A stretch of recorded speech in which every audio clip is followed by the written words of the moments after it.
Je commence donc cette dernière session sur aspirer aux dons les meilleurs et j'aimerais vous dire et vous poser d'abord une question, mais vous dire surtout que je vais vous parler de l'amour qui est la voie merveilleuse, au-dessus la voie par excellence. Mais j'aimerais d'abord vous poser une question. Est-ce que vous êtes vivant? Oh bah évangéliste Florence, t'en as une question ce soir. Est-ce que vous êtes vivant? Parce que le message que je vais vous transmettre aujourd'hui est un message pour les vivants. Car ce sont les vivants qui ont besoin d'aimer. Ce sont les vivants qui ont besoin de se sentir aimés. Ce sont les vivants qui aiment donner de l'amour. Une fois que le souffle est parti, une fois que le cœur s'est arrêté, c'est fini. Plus besoin d'être aimé. Mais nous sommes sur terre.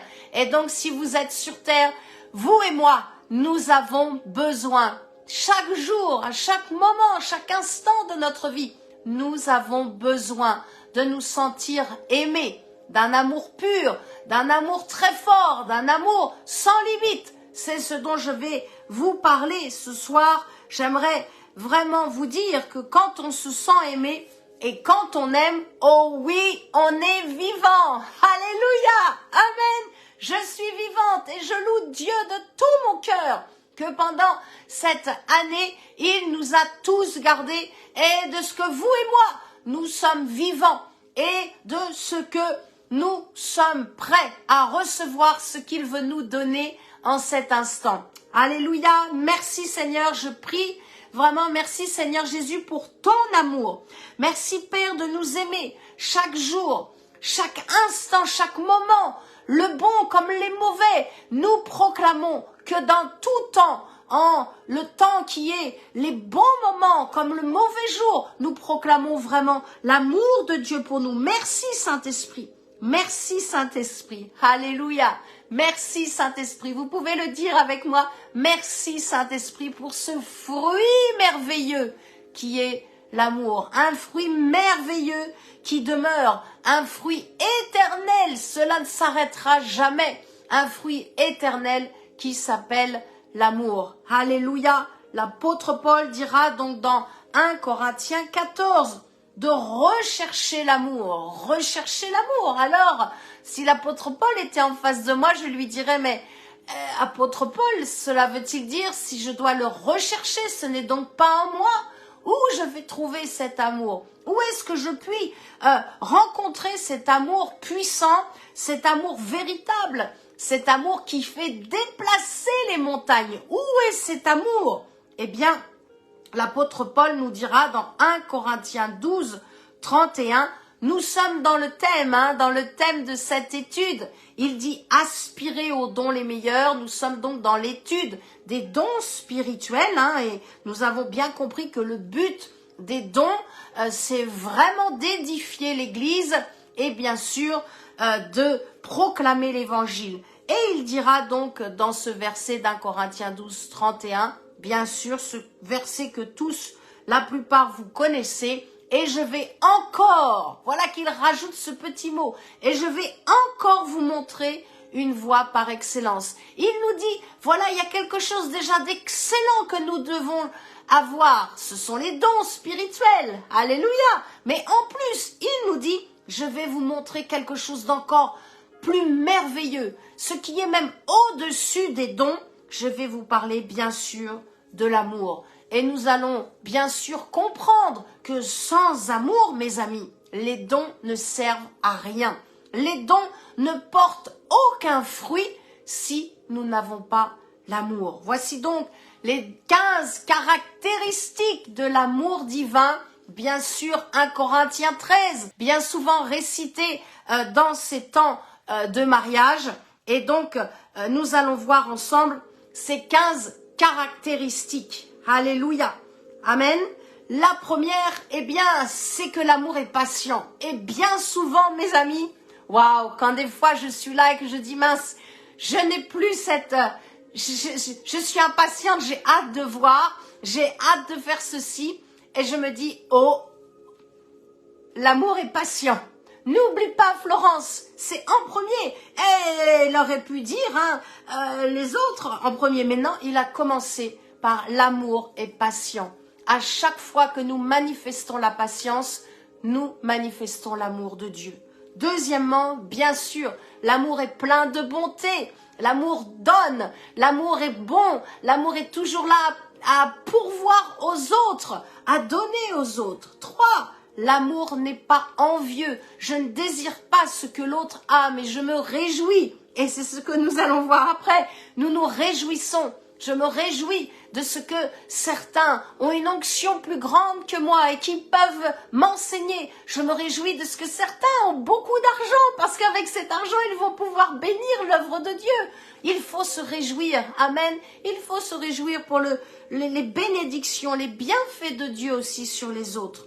4 et 5, on peut les regrouper ensemble. Nous sommes dans 1 Corinthiens 13, les 15 caractéristiques de l'amour de Dieu.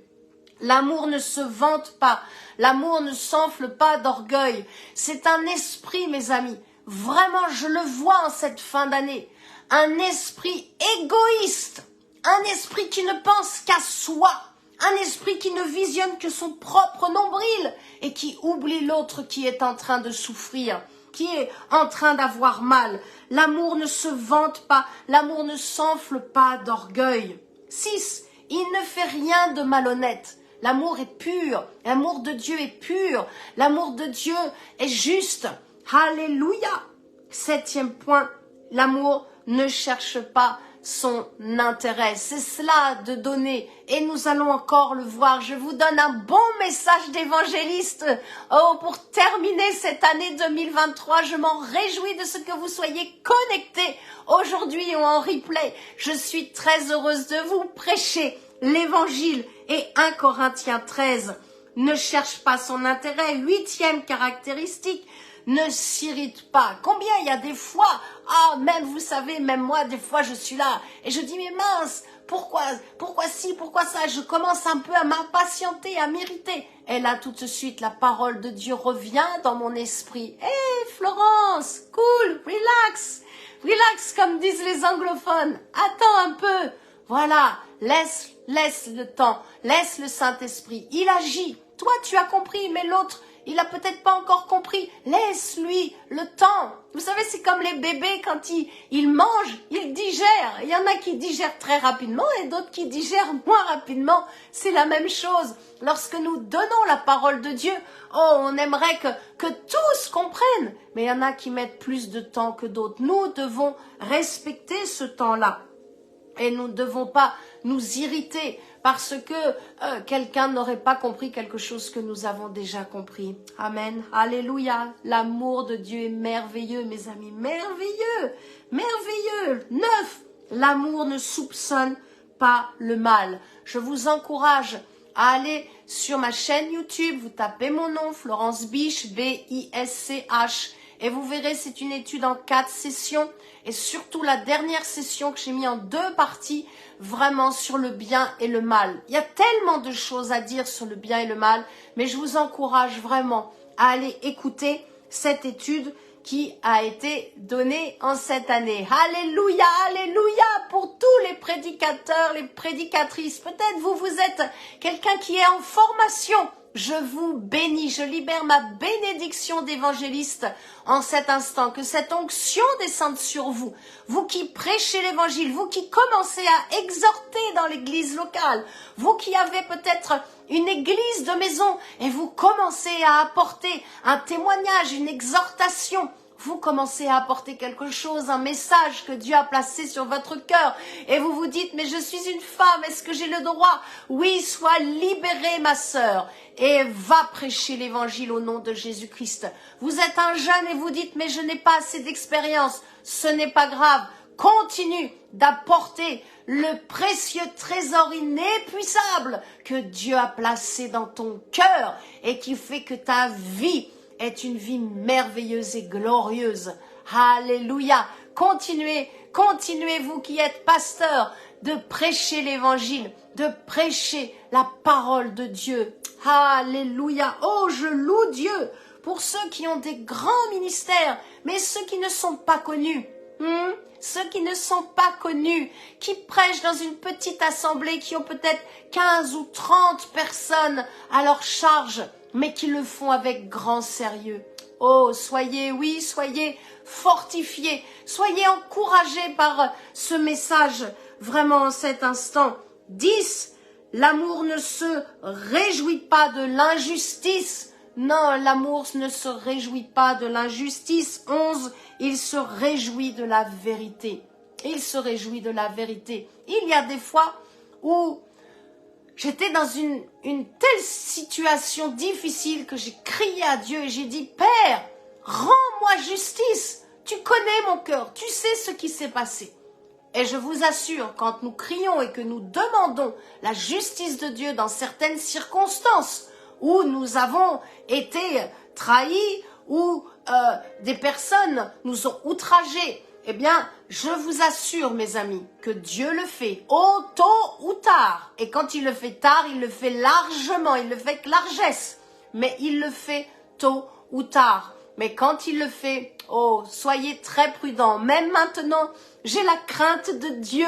Quand des fois ça veut sortir, je dis non, je ne vais pas réclamer cette justice, mais ta justice, Père, ton jugement. Mais je réclame, Père, que cette personne se repente, que cette personne change. Et ainsi, je découvre l'amour de Christ qui vit en moi.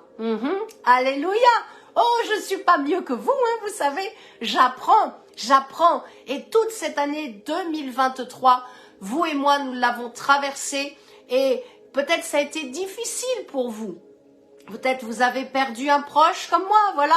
Certains, vous le savez, j'ai perdu ma maman, on a perdu des diacres, des diaconesses au sein de la famille RFC. Et ça a été dur, il a fallu traverser des vallées de la mort, des vallées glaciales, des temps difficiles où des fois on se sent seul, on se sent découragé, on se sent faible. Mais à ce moment-là, c'est à ce moment-là que Dieu vient nous révéler son amour. Alléluia.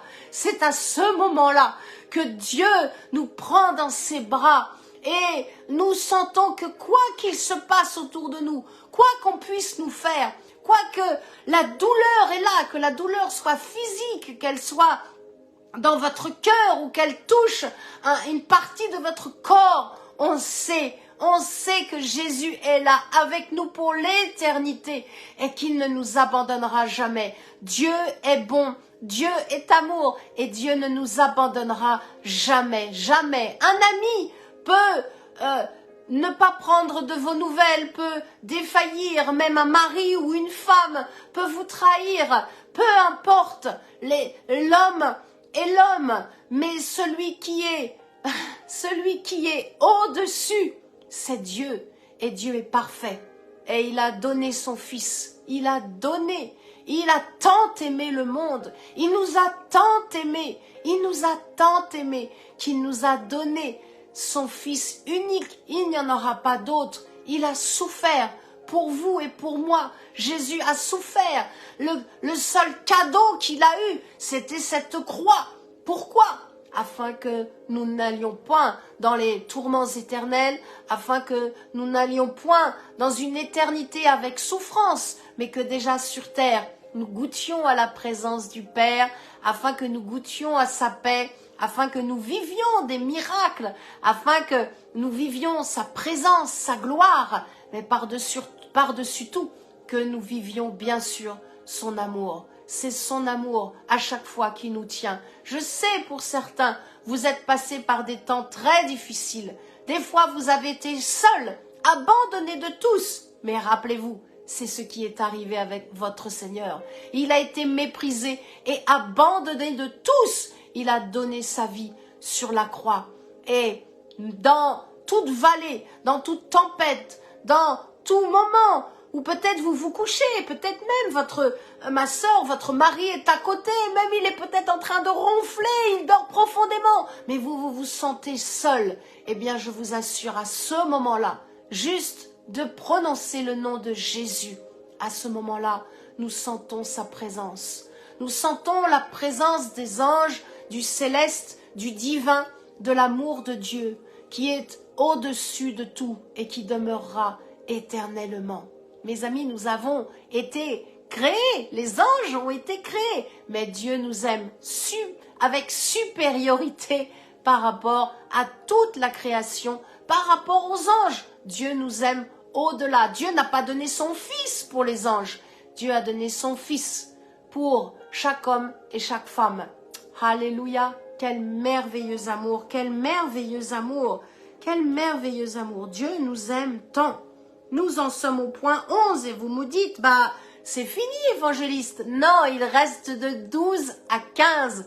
4 verbes inséparables, merveilleux, qui, à chaque fois que nous voulons faire quelque chose qui est à l'opposé, reviennent dans notre esprit. Je suis bien sûr dans 1 Corinthiens 13, mes amis, et je vous parle de l'amour, la voie par excellence, l'amour qui demeurera éternellement. Ces 4 verbes où c'est l'amour excuse tout, l'amour croit tout, l'amour espère tout et l'amour supporte tout. Oh, évangéliste, qu'est-ce que tu nous dis? Oui, l'amour supporte tout.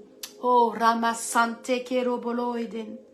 Dieu, je crois que en cette fin d'année 2023, Dieu désire vraiment que nous grandissions davantage dans l'amour. Amen. Envers tous les hommes, en toutes circonstances, humblement et avec foi. Dieu désire, et j'écoutais encore des hommes de Dieu, et je remercie le Saint-Esprit d'être dans la même direction en cette fin d'année. La direction de l'amour, de vivre l'amour de Dieu. C'est pas juste d'en parler, juste de réciter 1 Corinthiens 13 le jour où on se marie, non, c'est de le vivre chaque jour face à toutes les persécutions, la haine qui monte, que nous, les croyants, nous, qui sont des fils et les filles de Dieu, amen, oui c'est cela, nous mettions en pratique la parole de Dieu. C'est de vivre nous personnellement, de savoir que même si tous nous abandonnent, si tous nous outragent, si tous nous méprisent, Jésus sera toujours là. Est-ce qu'on peut proclamer ensemble? Seigneur Jésus, apprends-moi à aimer comme toi. Alléluia. Est-ce que vous pouvez le dire là où vous êtes? Apprends-moi à aimer comme toi. Change mon cœur. Purifie mon âme. Je veux aimer comme toi. Je veux faire vraiment, je veux faire comme toi. Je veux aimer, même face à ceux qui ne m'aiment pas. Je veux proclamer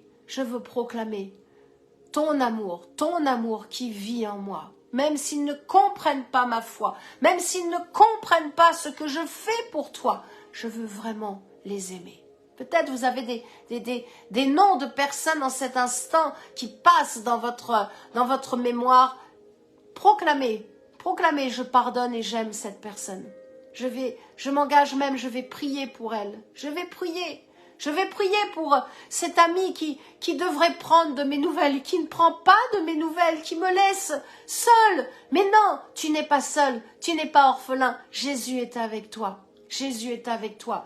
Et si Dieu te fait passer, je sens le Saint-Esprit vraiment qui me dit, c'est vraiment pour plusieurs personnes. Si Dieu te fait passer par cette situation où tu te sens un peu isolé, c'est pour que tu t'appuies davantage uniquement sur Dieu,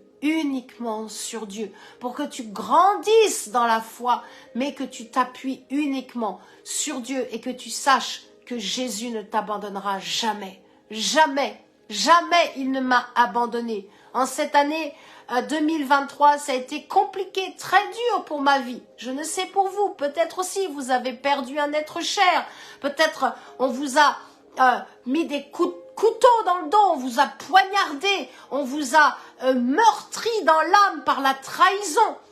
Peut-être que vous souffrez même aussi dans votre corps, c'est difficile. Et votre âme à saigner vraiment devant Dieu et vous dites mais comment vais-je pouvoir continuer d'avancer?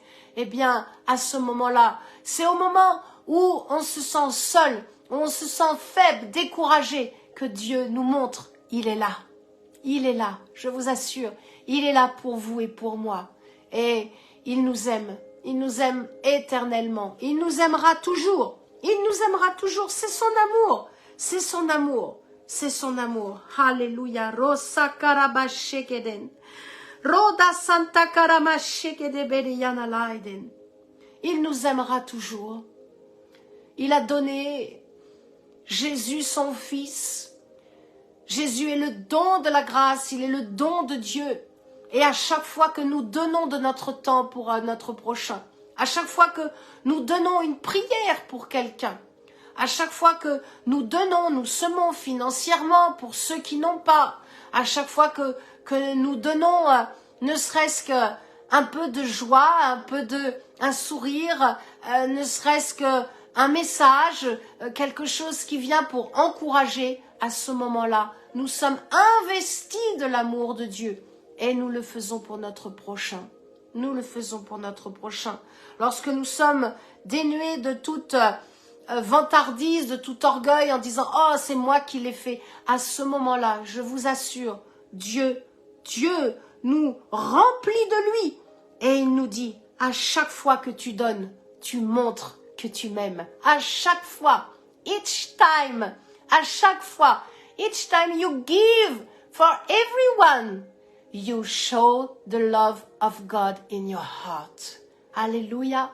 À chaque fois que vous montrez, que vous donnez, à chaque fois que vous donnez à votre prochain, vous êtes en train de démontrer votre amour pour Dieu, l'amour de Dieu qui vit en vous. Vous démontrez que votre maître est Jésus-Christ. Alléluia. Oh, gloire à Dieu, gloire à Dieu, gloire à Dieu. J'aimerais finir avec 1 Pierre 4, 10.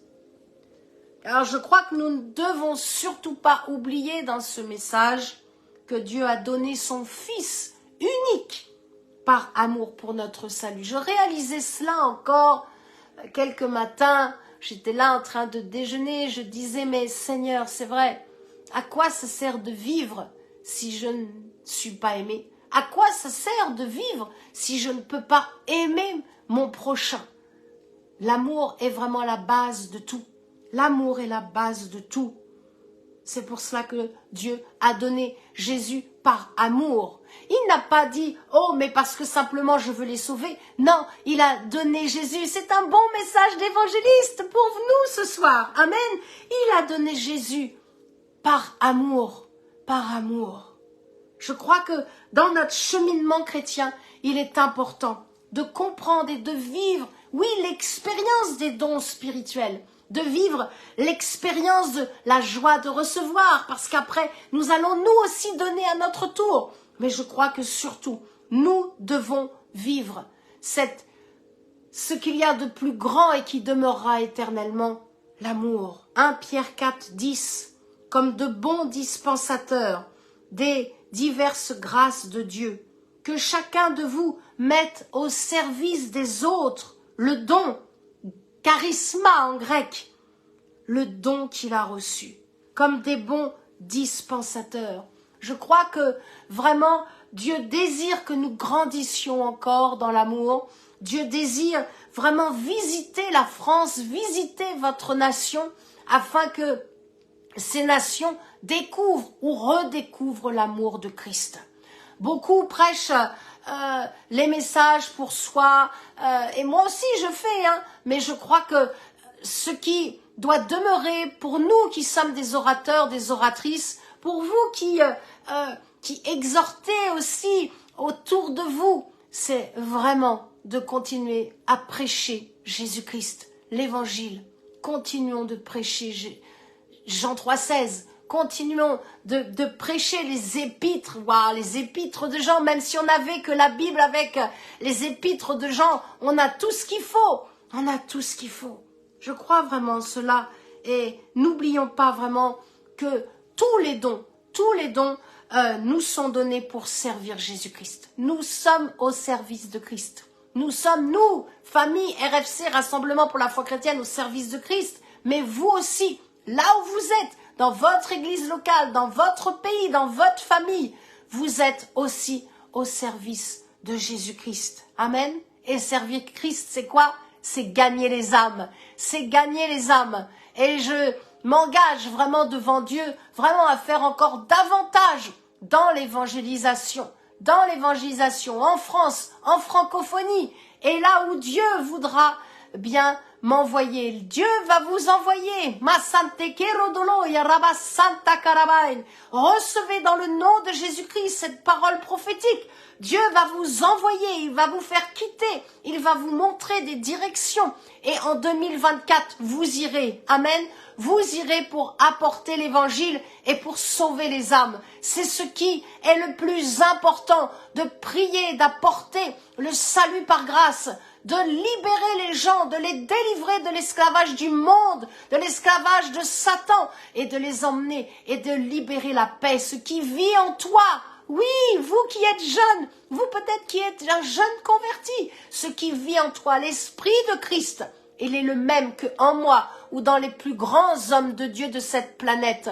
L'Esprit de Christ, il veut agir et il désire une seule chose, sauver encore des centaines, des milliers, des millions d'âmes avant que Jésus vienne chercher l'Église glorieuse que nous sommes. Alléluia, Amen, Amen. Je prie pour vous en cet instant et je déclare que la proclamation que vous allez faire dans quelques instants est une proclamation qui va libérer le ciel autour de vous et de ce que toute attaque de l'ennemi, tout ce qui vient pour vous bloquer dans votre destinée de gloire, tout ce qui vient pour mettre le découragement qui vous affaiblit va être ôté au moment où vous allez proclamer ces paroles dites avec foi au nom de Jésus. Au nom tout-puissant et glorieux de Jésus-Christ. Je visionne vraiment. Vous êtes comme un aigle qui pose ses pattes et ses griffes et qui s'appuie sur ce bout de bois. Ce bout de bois, c'est la croix. C'est la croix. À chaque fois que vous allez annoncer la croix, les âmes vont être touchées. À chaque fois que vous allez annoncer que Jésus-Christ a été crucifié, vous allez voir le Saint-Esprit travailler dans les cœurs et vous allez être équipés de ces dons spirituels pour les amener dans le royaume de Dieu. Alléluia. Je loue Dieu pour ce qu'il fait en cet instant sur vous et sur moi. Je le remercie de tout mon cœur pour tous ces hommes et ces femmes qui vont être déliés, qui vont sortir des cachots, des ténèbres et de la mort, et de ce qu'ils vont être et entrer dans la lumière, dans la vie, dans la paix de Dieu. Alléluia, alléluia, alléluia. Mes amis, tenez bon, nous allons vivre un temps sans précédent. En France, en francophonie, je vous assure, nous allons vivre un temps sans précédent. Et ne minimisez pas, surtout vous qui êtes mes amis en francophonie, ne minimisez pas l'évangélisation auprès des enfants. Continuez. Vous savez, je l'ai toujours dit. J'ai toujours dit à chaque fois que je vais dans mes missions, je prie pour ces enfants qui sont des enfants qui prient, des enfants qui sont recueillis, même des tout petits, j'en ai vu de 3-4 ans, qui sont recueillis et qui prient le Seigneur de tout leur cœur, qui prient pour que le papa revienne, qui prient pour que le papa ne tape plus sur maman, qui prient pour qu'il puisse avoir à manger, qui prient. Il y a tant d'enfants aussi en France qui sont dans des foyers et qui n'ont pas de famille, qui ont passé les fêtes de fin d'année seuls ou qui n'ont pas toutes ces belles choses que les autres enfants ont. Oh Seigneur, tous ces enfants dans les hôpitaux, il y a encore beaucoup de choses à faire. Amen. Et nous allons les faire ensemble. Alléluia, alléluia. Allez, pour terminer cette étude sur les dons spirituels, je vous emmène pour la proclamation. Le son est bon? C'est super, on y va. C'est à vous. Mon Dieu, mon Père, je désire prendre soin de ce qui m'appartient. C'est à vous, c'est la proclamation. Mon Dieu, mon Père, je désire prendre soin de ce qui m'appartient. Je veux veiller à mon héritage en Christ. Père, je désire sincèrement grandir en ton amour. J'ai tellement à apprendre de toi. J'ai tellement à découvrir de ton amour. Saint-Esprit, accorde-moi de comprendre et de vivre l'expérience des dons spirituels. J'aspire aux dons les meilleurs, non pour moi, mais pour l'édification de l'Église, pour le corps de Christ et pour le salut des âmes. Je soumets mes dons au Seigneur Jésus-Christ. C'est à vous. Je soumets mes dons au Seigneur Jésus-Christ. Afin que seul Jésus-Christ soit glorifié. Alléluia. Tendre Père, merci. Remercions-le. Amen. Tendre Père, merci. Pour ce que tu as prévu pour moi. Dans l'assemblée des saints, dans ma famille et dans ma nation. Amen, amen, amen. Je finirai cette étude avec Philippiens 1, 21. Christ est ma vie. Alléluia. Christ est ma vie. Christ est ma vie. Que Dieu vous bénisse abondamment. Et que le Saint-Esprit vous utilise pour sa gloire, dans l'amour et dans la puissance de la manifestation du Saint-Esprit par les dons spirituels.